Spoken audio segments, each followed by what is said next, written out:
नमस्कार दोस्तों, आप सभी कैसे हैं? आशा करता हूँ आप सब बढ़िया होंगे। तो दोस्तों, आज 6 जून की फर्स्ट शिफ्ट का पेपर एकदम खत्म हो गया और आपको सभी से एनालिसिस पता चल रहा होगा। कल एक भाई कमेंट कर रहे थे, आपने पेपर दिया नहीं, आप पेपर देने गए नहीं और आपको पेपर देखा नहीं और आपने पूरा ही एनालिसिस करके बता दिया कि पेपर कैसा आ रहा है, कितना अटेम्प्ट करना चाहिए, कितने मार्क्स लाने चाहिए, कितने क्वेश्चन अटेम्प्ट करें, कौन सा छोड़ें।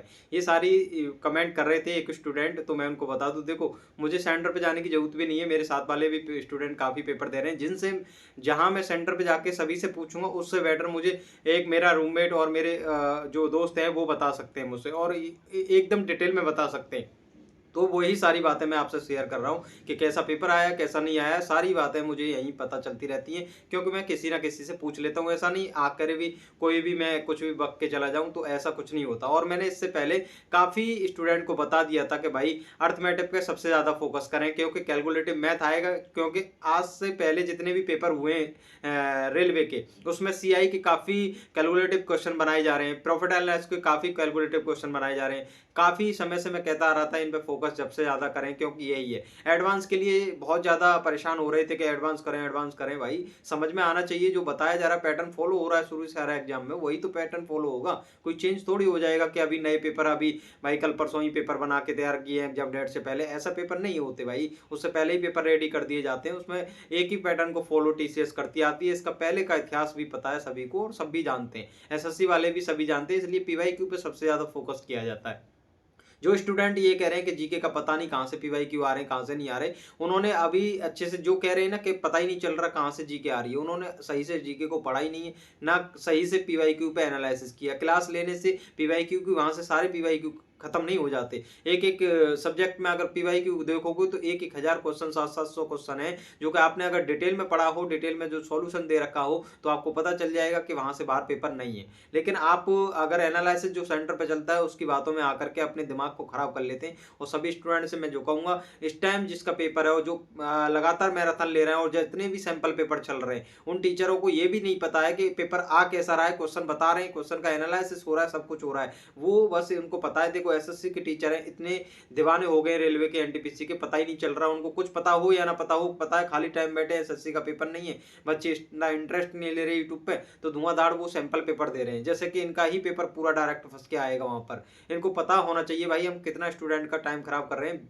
कुछ चंद व्यूज के लिए ऐसा नहीं करना चाहिए कि बच्चे का टाइम, 10 प्लेटफॉर्म है, 10 प्लेटफॉर्म पर जा जाकर के स्टूडेंट परेशान हो रहा है, उसका सैंपल पेपर देखेगा, उसका देखेगा, जो उसने पीछे से पढ़ा है उसका रिवीजन वो कर ही नहीं रहा है, वो इतना टाइम खराब कर रहा है इन चीज़ों पे बहुत ज़्यादा जा।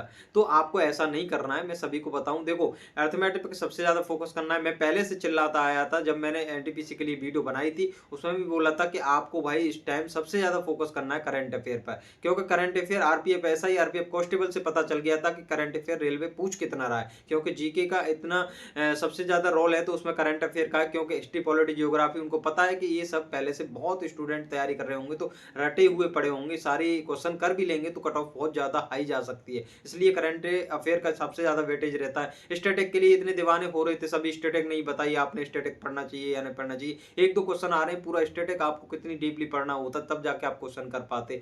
वहां पॉलिटी के सबसे ज्यादा मैं चिल्लाते चिल्लाते परेशान हो गया, पॉलिटी पे सबसे ज्यादा फोकस करें, क्योंकि आरपीएफ कॉन्स्टेबल एसआई में धुआंधार पॉलिटी पूछी गई थी, क्योंकि सिंपल भी होता है आर्टिकल, अगर समझ में आते हैं, रट लोगे तो वहां क्वेश्चन कर लोगे। हिस्ट्री में इतना पता नहीं चल पाता, कहीं से भी कैसे क्वेश्चन उठ जाता है, तो इतना अच्छे से हम पढ़ भी नहीं पाते, उससे तो नहीं कर पाते।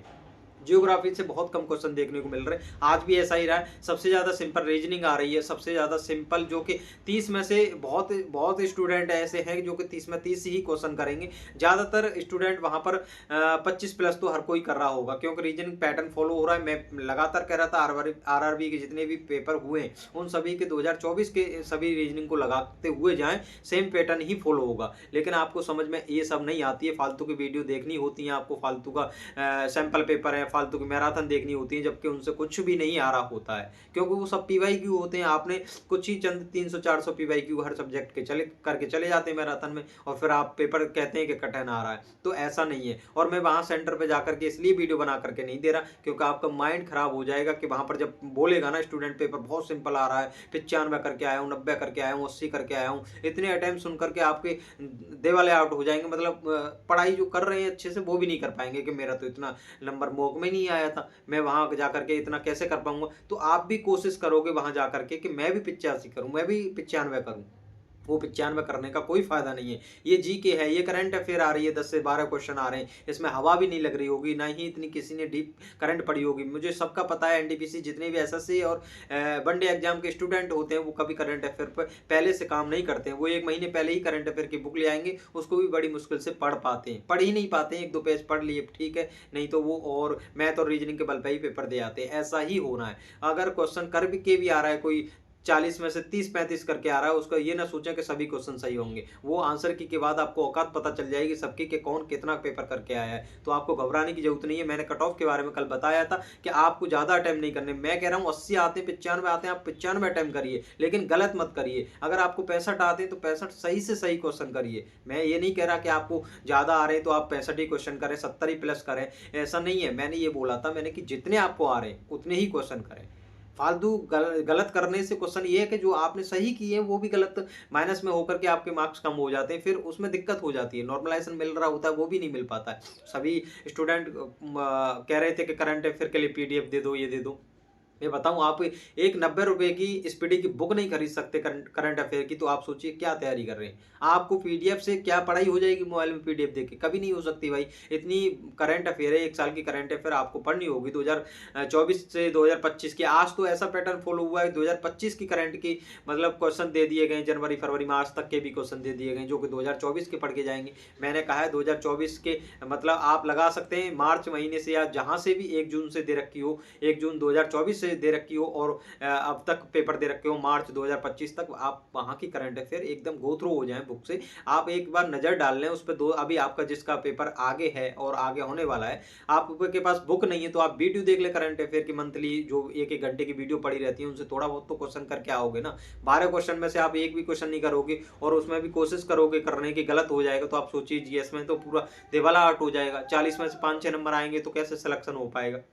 ये सारी गलतियाँ आपको नहीं करनी है वहाँ पर। मैं लगातार समझाता आ रहा हूँ रीजनिंग के लिए जो मैं बता रहा हूँ 2024 के अंदर जितने भी पेपर हुए हैं उनकी एक मैराथन देख लें, किसी भी एग्जाम की देख लें। जो भी हो मैराथन जिसमें भी जिसने सॉल्व कराया हो पूरा एकदम आगे स्किप करते हुए 2 की स्पीड पे आराम से देखते हुए जाएँ। उसको ये पैटर्न पता चल जाएगा आपको कि कैसे क्वेश्चन मतलब करने। और सबसे पहले मैं कहता आ रहा हूँ सबसे जिनके पास टाइम है 2 दिन हो, 3 दिन हो, 4 दिन हो, रीजनिंग के अंदर सीटिंग अरेंजमेंट है, कोडिंग डिकोडिंग, ये 2 चैप्टर आराम से और अच्छे से 100-100 क्वेश्चन इनके लगा के जाने, स्पीड आपका वहाँ तेज हो जाए। और सीआई और प्रॉफिट एंड लॉस और टाइम एंड स्पीड इन 3 चैप्टरों को लगातार रिवीजन कर लें। आपको पता होना चाहिए सीआई के अंदर जितने भी सक्सेसिव से क्वेश्चन करते हैं और जितना बेसिक से करते हैं उनकी कैलकुलेशन बहुत हार्ड आ रही है। वहाँ पर जब आपको लग रहा है कि इनमें गुना भाग बहुत बड़ी-बड़ी संख्याएँ दे रखी हैं तो आप उनको ऑप्शन पे जाकर के देखें सीधा कि ऑप्शन पर जो पहली डिजिट होगी वो पहली डिजिट सबकी अलग है, तो आपको फालतू का गुना नहीं करना है उसमें सभी का। आपको पहली डिजिट को देख करके और गुना करके आपको आंसर टिक करके आगे बढ़ जाना है। वो ऐसा ही क्वेश्चन सेट किया है मैंने 2024 के अंदर जो आरपीएफ एसआई कांस्टेबल के अंदर इतने भयानक क्वेश्चन आए थे कैलकुलेटिव सीआई के, जो कि ऑप्शन सभी का पहली डिजिट अलग थी और आंसर क्लिक हो रहा था और हम तुम लोग क्या कर रहे थे फालतू का हम 4-4 डिजिट की संख्याओं में गुना भाग करने में लगे पड़े हैं। तो आपको ऐसा नहीं करना है, इन चीज़ों को समझना है और आप नोटिस करना ऑप्शन पे जाकर के आपको ऐसा ही मिलेगा। क्योंकि एग्जामिनर को पता है इतना टाइम नहीं है, वहाँ पर गुणा भाग करेगा तो आगे भी तो उसे और क्वेश्चन अटेम्प्ट करने, तो वो पहले से ही पेपर ऐसे सेट करके देते हैं। लेकिन यूनिट डिजिट पे कोई भी एग्जाम को खेल नहीं पाता स्टूडेंट, इतनी प्रैक्टिस नहीं होती है और ना ही स्टूडेंट को इतना समझा पाते हैं। कोई भी एसएससी के काफ़ी टीचर हैं इसलिए एसएससी के सब स्टूडेंट आगे रहते हैं, डिजिट पे ही वो अपने क्वेश्चन को खात्मा कर देते हैं। लोगों के वनडे एग्जाम के और यूपी के जितने भी स्टूडेंट तैयारी कर रहे होते हैं एनटीपीसी, रेलवे, यूपी पुलिस वगैरह इनकी, वो इतना नहीं ध्यान दे पाते। जो प्रैक्टिस से आपको आएगा पता चलेगा, पीवाईक्यू पे ज़्यादा काम करोगे तो पता चलेगा कौन सा आंसर कब डिजिट से हमको खेलना है। तो ऑप्शन से भी स्टूडेंट खेल के चले जाते हैं, तो आपको भी ऐसा ही करना है। तो आपको फालतू का टाइम वहाँ पर बर्बाद नहीं करना उस क्वेश्चन पे। आपको जो क्वेश्चन नहीं आ रहा, आपको डिफिकल्ट क्वेश्चन दिखेंगे, मिक्स पेपर आ रहा है। कभी आपको मैथ का स्टार्टिंग में क्वेश्चन 2-4 ऐसे दिख जाएंगे कैलकुलेटिव जो आपका माइंड एकदम खराब कर देंगे, पर आपको उनको अटेम्प्ट नहीं करना है। मैं बार-बार बोलता आया हूँ 4 क्वेश्चन शुरुआत में स्टार्टिंग में नहीं कर पा रहे, आगे बढ़िए। धीरे धीरे आगे बढ़ते जाइए, बहुत सिंपल पेपर दिखता जाएगा। क्वेश्चन को करते जाइए और पहली बार में वही क्वेश्चन करने की कोशिश करें जो आपको 100% आता है कि मैं इसको कर लूँगा। पहली लाइन पढ़ने के बाद ही आपको पता चल जाएगा कि ये क्वेश्चन मेरे अंडर है और मैं इसको कर लूँगा, इस ये मेरे पे बाहर नहीं जाएगा। और आपको पढ़ने के बाद ही पता चल रहा है कि मेरे को ये क्वेश्चन डाउट है, फॉर्मूला याद नहीं आ रहा, उसको स्किप करते हुए आगे बढ़ जाएँ। आपको बहुत टाइम बचेगा, कम से कम 15 मिनट आप बचा लोगे और जो मार्क करके जाओगे क्वेश्चन रीजनिंग में है और मैथ में है, उनको आप बाद में अटेम्प्ट करना। एकदम देखना जो आप पहले नहीं कर पा रहे थे प्रेशर की वजह से, और उसको दूसरी बार में जब पेपर में करोगे उनको तो बहुत आराम से कर लोगे। और जीके में कोई क्वेश्चन मार्क नहीं करना है आपको, डायरेक्ट क्वेश्चन को पढ़ते हुए क्लिक करते हुए जाना है। 10 क्वेश्चन आ रहे हैं, 15 क्वेश्चन आ रहे हैं, 15 ही करने, फालतू क्वेश्चन करने की कोशिश ना करें। अगर आपको लगता है 50-50 पे मैं खेल रहा हूँ और मुझे पता है दो ऑप्शन मुझे आते हैं, तो आप उनमें थोड़ा बहुत तुक्का लगा सकते हैं। ज़्यादा नहीं कि भाई 40 में से आप 20 क्वेश्चनों पे तुक्का लगा रहे हैं, आप हाँ 4-5 क्वेश्चन पे आराम से तुक्का लगा सकते हैं और इतना गलत हो ही जाते हैं। जो भाई एक्यूरेसी के साथ भी करेगा ना 65 क्वेश्चन या 70 क्वेश्चन, उसको भी पता नहीं चलेगा कि मेरे 4-5 क्वेश्चन कब गलत हो गए। तो आप ज़्यादा अटेम्प्ट करने की ना सोचें, मैं बार बार कहूँगा। रिजल्ट में फिर आपको उदासपन देखने को मिलेगा आंसर की आएगी, जब भी आप मूड पकड़ के बैठे होंगे कि मैंने ये गलती ना करी होती, शायद उन भैया की बात मान जाता तो आज मैं सही होता। मतलब कट ऑफ इतनी जा रही, नेगेटिव मार्क्स आने के बाद मेरे इतने नंबर कम हो गए, 50 पे ही रह गया, 65 करे थे। तो ऐसी गलती ना करें, ठीक है।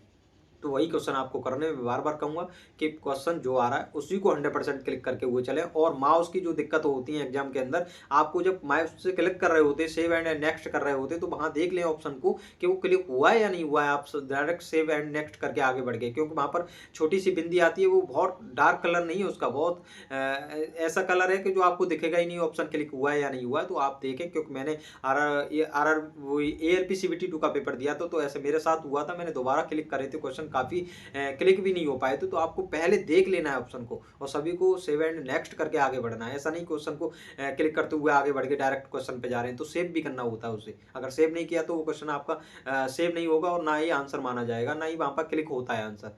तो आपको फिर बाद में एंड में पता चल रहा है मेरा टाइम भी खराब हुआ और ऑप्शन तो लगे ही नहीं थे। तो ये सारी गलतियां आपको वहाँ नहीं करनी है। और जितना टाइम मिल रहा है वो सही मिल रहा है, और जितना भी टाइम है, जितने स्टूडेंट ने तैयारी करी है पहले से और अच्छे से मॉक लगाएं और पूरा एनालिसिस किया है, उनके लिए टाइम काफ़ी है और उन्होंने अच्छी प्रैक्टिस करी है। जिन्होंने प्रैक्टिस नहीं करी है वही स्टूडेंट बाहर जाकर के इंटरव्यू दे रहे हैं और बता रहे हैं रिव्यू में कि पेपर हार्ड है। मैथ कैलकुलेटिव है, पहले से आ रहा है, पहले से ही पता है कि 2024 में मैथ को कैलकुलेटिव रखा गया है। अगर 30 क्वेश्चन आ रहे हैं तो 15 से 20 क्वेश्चन ऐसे रखे गए, बहुत सिंपल हैं, आपको गुना भाग करके आराम से सिंपल फॉर्मूले लगाओ और क्वेश्चन हो जाएगा। और लेकिन जो क्वेश्चन आ रहे हैं CISI के 10 क्वेश्चन ऐसे हैं जो कैलकुलेटिव में आपका दिमाग खराब कर देंगे, तो आपको उन क्वेश्चनों पर ही काम करना है। सबसे ज़्यादा CI के बनते, प्रॉफिट एंड लॉस के बनते, इस पर काम करते जाएं। और इस टाइम जो भी रिवीजन कर रहे हैं वो सबसे ज़्यादा अर्थमेटिक का ही रिवीजन करें, क्योंकि अर्थमेटिक को ही पहले से टच करती आई है TCS और 2024 के हर एग्जाम में किया है उन्होंने। RRB JEE का हो, ALP CBT 2 का हो, एक दो क्वेश्चन कहीं से एडवांस का दिखा है थोड़ा बहुत, वो आप कर लोगे। थोड़ा ऐसा नहीं कि आप पढ़ के ही नहीं जा रहे, मेरे कहने का मतलब ये नहीं होता कि आप पढ़ के ही ना जाएं। हाइट एंड डिस्टेंस से एक दो क्वेश्चन देखने को मिल गए थे पहले, तो इनको आप रिवीजन करते जाएं, सिंपल ही क्वेश्चन देखने को मिलेंगे। मेंसुरेशन के फॉर्मूले सभी आपके जुबान पर होने चाहिए हर एक क्वेश्चन का। तो आपको ये गलतियां नहीं करनी है और फालतू की जो सैंपल पेपर चल रहे हैं या इन पर टाइम खराब ना करें। इससे ज़्यादा अपने जो नोट्स हैं उनको बार बार रिवीजन करते रहें। मैराथनों में लगे रहे, आपने 10 दिन आपको एक्स्ट्रा मिल गए, एग्जाम लेट है आपका, तो आप मैराथनों पे काम ना करें फालतू के। और कंप्यूटर के बारे में थोड़ी बहुत मैराथन लेनी हो, आपके पास बुक नहीं है तो मैराथन ले सकते, 4-5 घंटे की हो किसी की कंप्यूटर के लिए, बाकी और किसी की मैराथन नहीं लेनी है। बाकी नोट्स पर काम करना है, ठीक है। और लगातार रिवीजन करते रहें अर्थमेटिक का।